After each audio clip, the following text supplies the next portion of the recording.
Hello everyone, this is Lady Sylvia, and today I want to give you just a little bit of a history into the meanings in jewelry that is meant to represent ancient Egypt and some of the symbolism.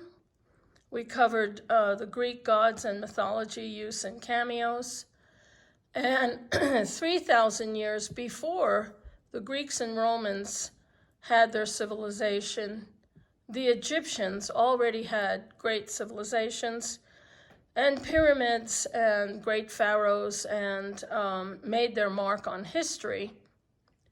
And those of you who don't know, Egypt is in Africa. At the very top on the side, there is, I have my cat on my shoulder, so you'll have to forgive me.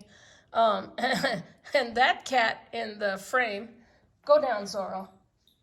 My Zorro is a black Sphinx, so he kind of resembles that minus the jewelry. Anyway,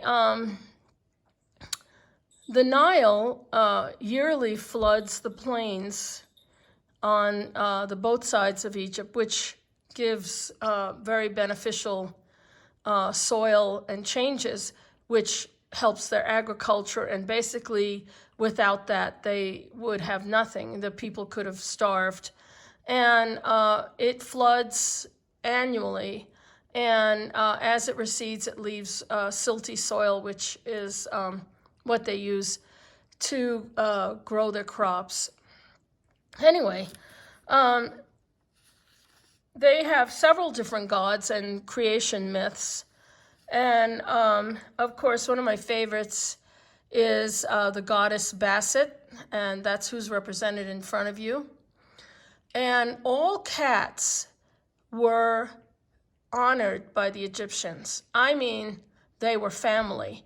When a cat in your family died, you had to shave your eyebrows off. Not kidding. Cats were so deified that they, upon their death, were mummified and embalmed and had cat cemeteries just like they had for the humans. They led a crucial, important part because the granaries, which made the bread and beer, by the way, they didn't drink the water of the Nile. They actually drank beer, believe it or not. And if it wasn't for the cats who killed the mice and the rats, there would be no grain to make their food products out of. So cats were greatly, greatly revered. But going back to the beginning of things, they considered the head of all the gods was Ra, or Amun-Ra, and he is represented as similar to Apollo, if you'll remember the story of the Greeks who believed that Apollo ran his chariot across, and that's Nayeli in the background, my other cat, that he ran his chariot across the sky creating sunrise and sunset. Well, they believe the same thing of Amun-Ra, that he rolled the sun like a ball across the sky, causing the sun to rise and the sun to set. Isn't she beautiful? She's my baby girl. She's 4 years old. Anyway, there was Ra, and he created all the other gods. He also created the humans and the Nile. Osiris, who is the god of death and resurrection, he didn't start out that way. He had a wife, Isis, and he had a brother named Seth. Osiris was killed by Seth because he slept with his wife. The god Anubis, the jackal-headed god of death, was their child. Seth tricked Osiris and was torn apart and scattered across the lands. Isis, who, with the help of the gods, gathered up the pieces and resurrected him. So then he changed from being just a regular son of a god to the god of resurrection and became the ruler of the dead. Osiris and Isis had a son named Horus, who's represented as a hawk-headed figure. And Isis is sometimes represented as having the head of a cow. Horus, who's the god of the sky, is represented as a hawk. And Anubis is the jackal-headed god. And he protected the dead and judged them in the afterlife. And sometimes you'll see these depictions in hieroglyphs which show a heart on a scale. Well, he weighed your heart on a scale, one side of which was a feather. And if your heart was deemed to weigh more than the feather, then it was evil, and then was devoured by a terrible beast. But if it was good, then you joined Osiris in the afterlife. Now, scarabs represented resurrection in ancient Egypt. The dung beetle in the desert rolls his ball like the sun across the sky. The scarab became the symbol of birth, life, and death, and resurrection. 2649 to 2150 BC were the earliest known representations of scarabs. They were protection, and you'll find them in a lot of jewelry. Let's look at this piece here. Came from the exhibit in Chicago. So here is a scarab beetle with the hieroglyphs on the back. I believe, yeah, I bought this during the Tutankhamun exhibit in Chicago. I remember we waited like 2 hours in line to come see it, but it was worth it. It was really beautiful. And the matching earrings are of Basset, the cat goddess. Now, the cobra figured greatly in Egyptian rule because cobras were a symbol of power. They are obvious in the desert. This necklace shows a double cobra with a pharaoh head. And this is glass representing like lapis, but it's not. Now, real lapis lazuli comes predominantly, I believe, from Afghanistan. Lapis is a beautiful stone, often found with flecks of real gold in it. And this piece was made for me. You could see the gold flecks. It's 18 karat gold.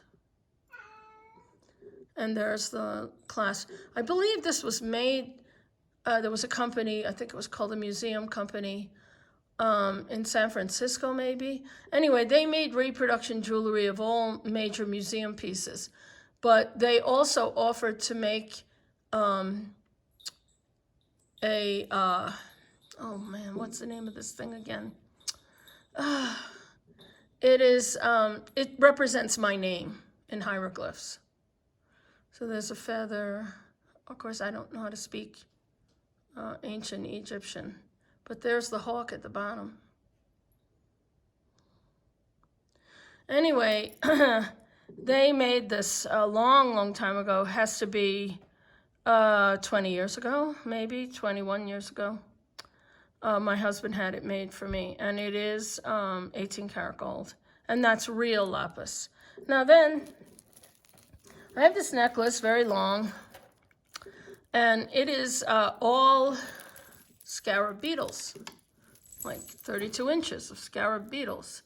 The material this is made from is, it was very, very much popular in ancient Egypt, called faience. Faience is a clay substance that had a blue glaze on it.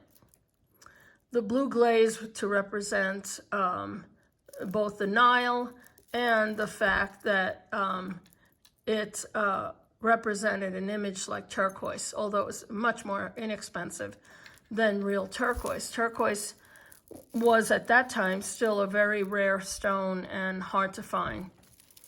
So this is a scarab beetle necklace, and this is all faience.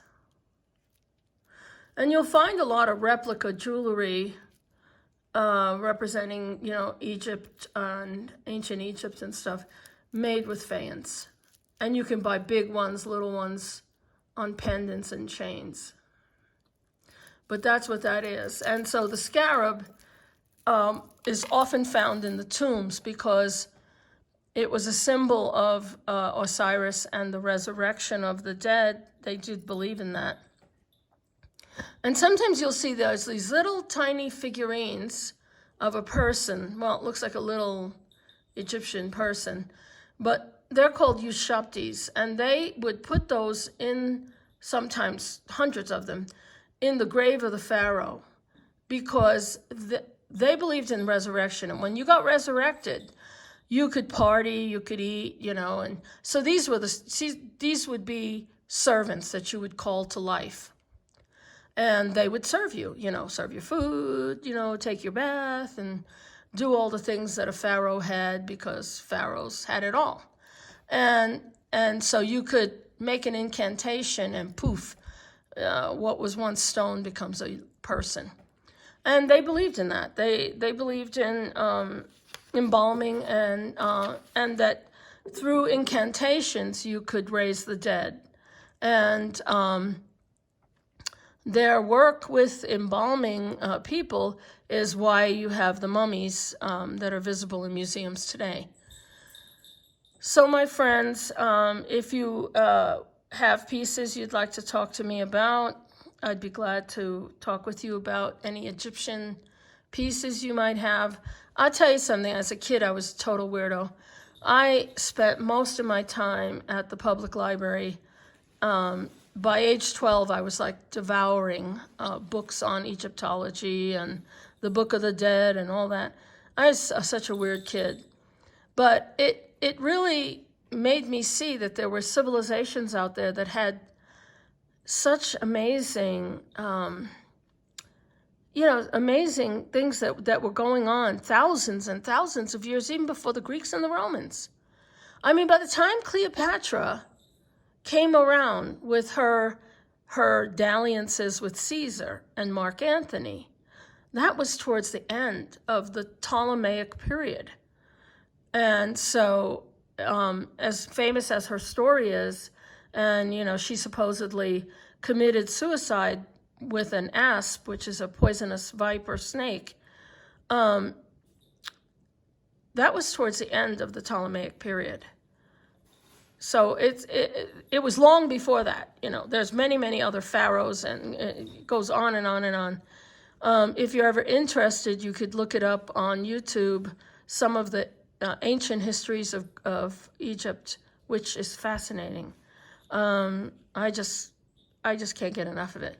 But what little jewelry I have representing Egypt, I thought I'd share with you some of the stories about Egypt and why people carry, these scarab beetles, and what is the representation. Sometimes the Egyptian pharaohs had a crown that had it was like a representation of the head of a cobra, and then this like pillar type thing, and that was like the unification of Upper and Lower Egypt. And so, my friends, I hope you enjoyed this with my cats banging around, and Nayeli, I'll show you real quick. She's watching the birds outside. Look, and that's her sister Danny, who's sleeping in the blanket. And by the way, Danny snores up a storm. But she's watching the little birds outside eating at the feeder. Gotta love them. They're the best. I think, and, kind of wonder whether Sphinx cats, they're not spelled like the Sphinx, the Great Pyramid of Giza and the Sphinx out there. They're spelled with a Y, not an I. But these cats definitely think they were goddesses at one point in their lives. Anyway, my friends, and those of you who love cats, we'll share a good giggle about all that. But anyway, God bless you all, and I hope you learned a little bit about ancient Egypt, and we will have More videos coming out later. God bless you all. Take care, my friends. I appreciate that you like, share, and subscribe. You guys are terrific. Bye-bye.